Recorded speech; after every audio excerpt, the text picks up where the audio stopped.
Magandang oras mga kart lover, mga kaboxing. Meron tayong video dito na nakuha. Ito yung komento ni Manuel Marquez, ang tanging boksingero na nagpatulog kay Manny Pacquiao. Grabe ang paghalik ni Manny sa canvas noon.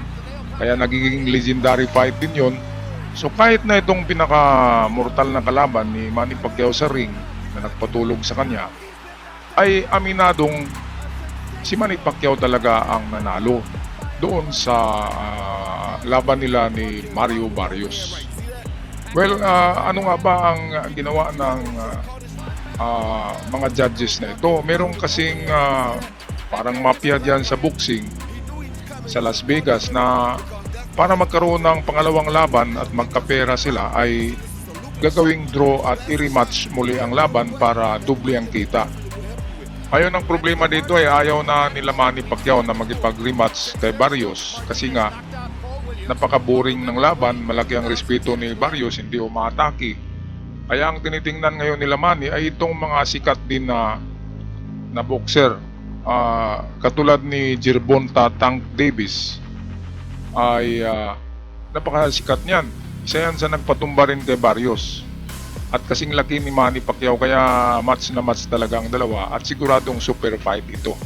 At pangalawang tinitingnan, konfirmado na si Floyd Mayweather Jr. ay nagsasabi na pwedeng magipag-rematch siya kay Manny sa isang exhibition fight. Napakaganda ng mga darating na laban na ito. Balik na naman ang sigla ng boxing world sa pagbalik ni Manny Pacquiao, ating pambansang kamauyan. Kaya dapat proud din tayo dito. Alright, narito ang video clip courtesy sa atin ng mga vlogger. Juan Manuel Marquez, komento tungkol sa laban ni Manny Pacquiao kahapon. Manny Pacquiao has 46 years old, but he's professional, he's training hard and every day. I think, let me tell you something. I think Manny Pacquiao is the new world champion. I think so. I think so too. I agree with you, man. I look at every day in town with him. He looks amazing. Speed, power, mentality. Yeah. What do you tell man if he's watching? The most important thing is experience. Experience is for Manny Pacquiao. His power, speed, and everything. I think Manny Pacquiao is the new world champion. So, Ayan. shout out to Mario. He made the fight difficult just from being a big guy who is a better boxer than I realized. Came to the ring with a true game plan to try to box and be patient, find openings and things of that nature. I don't think that Mario did enough to win. I don't think he did enough for a draw. I think that there was a lot more that he could have done. But the main thing is the style that he chose to box was actually a good style to use against Manny Pacquiao. They were saying that they were going to come right to the middle of the ring, and they did. But they came to the middle of the ring, and then they circled, they moved, they worked behind the jab. Not enough jabs, not enough of everything for Mario, you know. So I really don't agree with the draw. Ayan, so yun, sabi ni Porter na isa ring boksingero na hindi pwedeng puro jab lang ang gawin ni Mario Barrios. Wala siyang power punch. Si Manny Pacquiao ay merong mas mataas na rate ng power punch. Nanalo dito si Barrios dahil sa patumpik-tumpik na jab, yung straight jab lang na lumalanding pero walang lakas. Kaya ito, sabi nga ni Porter na napaka-boring, walang puntos, jab-jab lang, naghihintay lang ng opportunity. Pero sabi rin ni Manny Pacquiao na parang sparring partner lang yung kalaban niya na si Barrios. Hindi talaga umaatake, walang aggressiveness na grabe, hindi nagipagpatayan sa ring. Yung kasi ang gusto ng mga tao na talagang bakbakan, na itong walang takot. Kaya ang plano ng kampo ni Manny Pacquiao ay hindi na sila makipag-rematch. At meron na nga sila ngayong maraming tawag, marami na kaagad ang nakipag-deal ng laban. Tatlo ang pagpipilian nila eh. Yung isa Romero, yung isa si Gervonta Davis, the Tank. At pangatlo ay walang iba kundi si Floyd Mayweather Jr. Alright, balik tayo dito sa mga komento pa rin na hindi natatapos hanggang sa ngayon. Tungkol sa pagka-draw, hindi naman talo sa pagkatabla ng laban. Ako lang ay malungkot, ang taya ko hindi ko nakuha kasi draw. Kasi online betting, yan talagang masama sa online betting. Hindi mo mahahabol yung mga yung mga negosyante diyan. Kaya parang namapya din tayo eh. Lahat ng tumaya, mapya eh. Saan kaya kukunin yung taya na yun, di ba? Ay panalong panalo ang mga yung may-ari ng betting na yun sa Las Vegas. Grabe, robbery din eh. Nirarap din nila lahat ng nagtataya eh kasi sa kanila lahat ang kita dapat ibabalik yun at kukunan lang ng konting porsyento. Alright, so sa mga nakakaalam kung paano kunin yung mga taya sa online betting, paki-comment para makatulong sa ating mga kaboksing. Okay, patuloy tayo dito sa mga komento na hindi matatapos sa boxing na nangyayari kahapon. What up, what up? I think that was clearly a Manny win. Yeah. But they had to keep the draw because, Vegas. You feel me? What's next for Manny, man? What do you want to see from Manny? Oh, he's fighting again. He looks good. He looks sharp. good. He looks All sharp. right, cool. He looks sharp. bro. How did Manny look? Oh my goodness, he gets to box, man. All the heart, man. Oh, yeah, 100%. How did Manny look? I thought he won. You thought he won.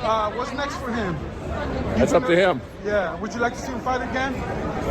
He gets to make those decisions. Thank you, Jim. Many boxing legends, fighters, and analysts had shared their predictions ahead of the much-anticipated clash between Mario Barrios and Manny Pacquiao. Now that the fight has concluded, it's interesting to look back at what they had to say and how those predictions held up in the ring. I think that Manny's not too old to win this, and I think that Mario does fall in line as being the perfect opponent for him. And even more alarming, and I'm really trying to figure out, is this smoke and mirrors? First and foremost, Oscar De La Hoya, who once faced Manny Pacquiao in the ring and lost, had voiced strong confidence in Pacquiao ahead of the bout. He advised Manny to rely on his natural style and the instincts that defined his legendary career. De La Hoya believed Pacquiao's experience against a wide range of opponents would give him the edge. Ultimately, he made it clear he was rooting for Pacquiao to triumph over Barrios. I'm rooting for Manny 1,000%, obviously, because we shared the ring. But age is age. I mean, you just never know. He's going in against a young fighter, who's hungry, obviously, who has the skills, who has the punch output. Look, it's one thing to train hard and feel great, use your thick calf legs to just run circles around him. Most significantly, renowned boxing analyst Teddy Atlas had also weighed in before the fight, highlighting Barrios' size, skill, and relentless approach. He underlined that he posed a real threat and shouldn't be underestimated by Pacquiao or his camp. Yet, despite his respect for Barrios, Atlas found it hard to root against a legend like Pacquiao, given his legacy and what he represents. Ultimately, Atlas admitted he was personally hoping to see him come out on top in this pivotal late career bout. There's nothing not to like about Barrios, but I'm not afraid to say my heart would be with Manny because of all the things I just said. Not against Barrios. I'm not against Barrios. Barrios is a special guy, but Manny is one of a kind. Ayan, so one of a kind talaga si Manny Pacquiao, mga kababayan, kahit sa mga commentator sa labas eh. Talagang the one and only legendary, the GOAT, the greatest of all time sa boxing, pound for pound. Hindi lang pound for pound sa lahat ng division eh, kasi 8 division world champion at walang nakakakuha ng ganyan na titulo. Well, dito sa laban na ito ay ang maiuwi ni Manny Pacquiao ay nasa $5 million, 5 million, aabot ng 200 million pesos sa Pilipinas. Grabe no, hindi pa kasama dyan ang pay-per-view. 200 million ang kikitain ni Manny iuwi dito sa Pilipinas. Grabe.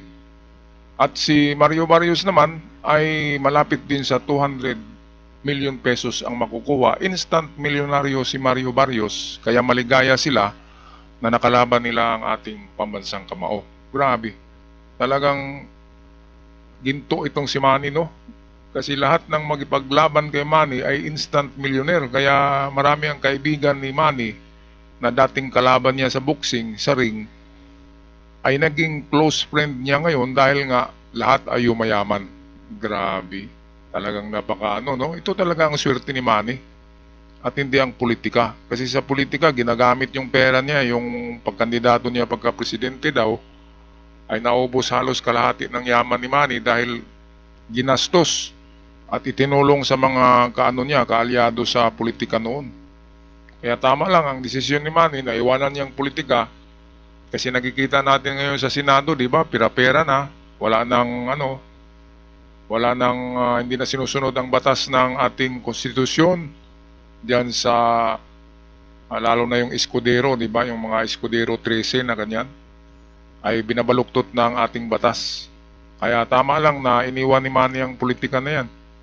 At balik sa boxing, baka meron pa siyang 2 taon dito bago muling magretiro at makalikom na naman siya ng malaking fortune, ng malaking kayamanan.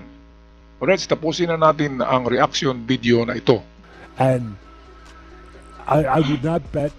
I wouldn't be shocked to see him do something that is very, very could be, very unlikely that at 46 years of age that he could do this. Another important personality, Freddie Roach, Pacquiao's longtime trainer and one of the key figures behind his storied career, made a bold prediction before the fight. He confidently stated that the bout would end in less than 3 rounds. Roach placed his full trust in Pacquiao's power, speed, and experience to dominate early. Reflecting on his prediction after the fight, it stood as a testament to his unwavering belief in the boxing legend. Ayan, so kahit na itong trainer ni Manny noon pa man, ito ang nagdala sa kanya ng swerte, si Freddie Roach. Kaya kahit si Freddie Roach ay yumaman dahil kay Manny, dahil sa palaging panalo noon ni Manny sa boxing. Kaya ito ang dalawa, nagkikita na naman, sabi ni Freddie ay 3 rounds lang. Pero muntik na, di ba? At ang totoo pala ay 8 rounds sa fight ay para kay Manny. Nakuha ni Manny ang 8 rounds. At yung 4 ay kay Barrios. Yun ang sabi nitong si Freddie Roach kasi expert naman ito sa pagkuha ng punto sa boxing dahil boksingero, trainer pa at coach pa. Alright, hanggang sa muli mga kaboxing, mga kababayan, mga ka-art lover, ako'y magpaalam na at huwag kalimutan mag-subscribe sa ating channel para makakatulong din sa akin at sa ating mga ka-vlogger. Hanggang sa muli, maraming salamat.